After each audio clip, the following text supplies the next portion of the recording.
जय श्री राधा कृष्ण। नवरात्रि का 9वां दिन माँ सिद्धिदात्री की उत्पत्ति की कथा।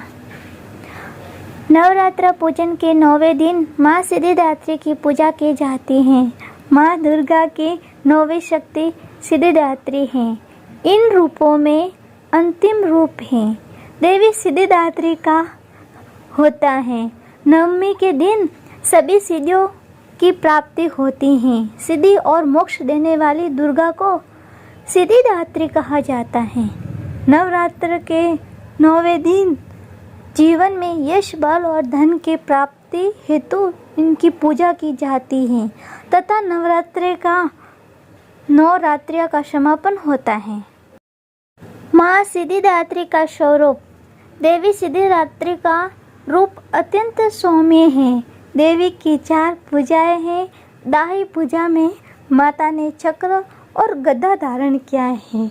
बाई भुजा में शंख और कमल का फूल है। प्रसन्न होने पर माँ सिद्धिदात्री संपूर्ण जगत की रिद्धि सिद्धि अपने भक्तों को प्रदान करती हैं। माँ की सिद्धियाँ। माँ दुर्गा की 9वीं शक्ति का नाम सिद्धिदात्री है। सिंह वाहिनी, चतुर्भुजा तथा प्रसन्न वदना।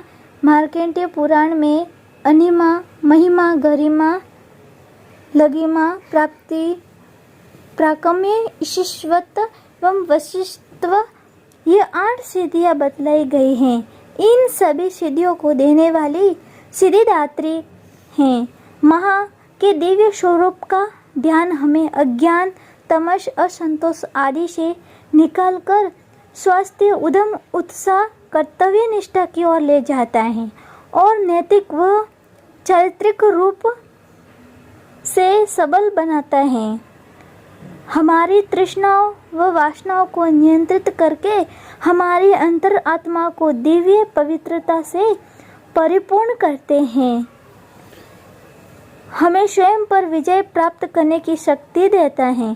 देवी पुराण के अनुसार भगवान शिव ने इन्हीं शक्ति रूपा देवी जी की उपासना करके सभी सिद्धियां प्राप्त की थी, जिसके प्रभाव से शिव जी का स्वरूप अर्धनारीश्वर का हो गया था। माँ सिद्धिदात्री की पूजा विधि।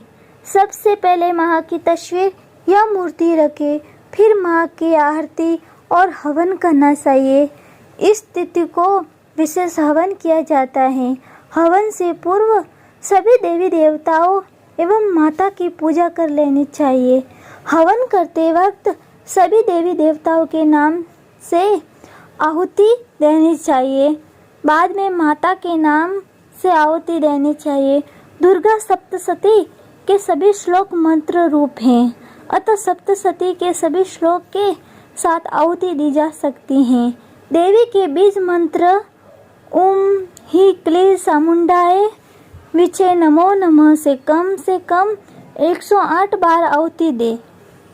सिद्धिदात्री माँ के कृपा पात्र भक्त के भीतर कोई ऐसी कामना शेष बचती ही नहीं है जिसे वह पूर्ण करना चाहिए। वह सभी सांसारिक इच्छाओं और आवश्यकताओं से ऊपर उठकर मानसिक रूप से माँ भगवती के दिव्य लोकों में विचरण करता हुआ उनकी कृपा रस पीयूष का निरंतर पान करता हुआ विषय भोग शून्य हो जाता है। माँ भगवती का परम सानिध्य ही उसका सर्वस्व हो जाता है। इस परम पद को पाने के बाद उसे अन्य किसी भी वस्तु की आवश्यकता नहीं रह जाती। माँ के शरणों का ये सानिध्य प्राप्त करने के लिए हमें निरंतर नियमनिष्ठ रहकर उनकी उपासना करनी चाहिए। माँ भगवती का स्मरण, ध्यान, पूजन हमें इस संसार की असारता का बोध कराते हुए वास्तविक परम शांतिदायक अमृत पद की ओर ले जाने वाला है।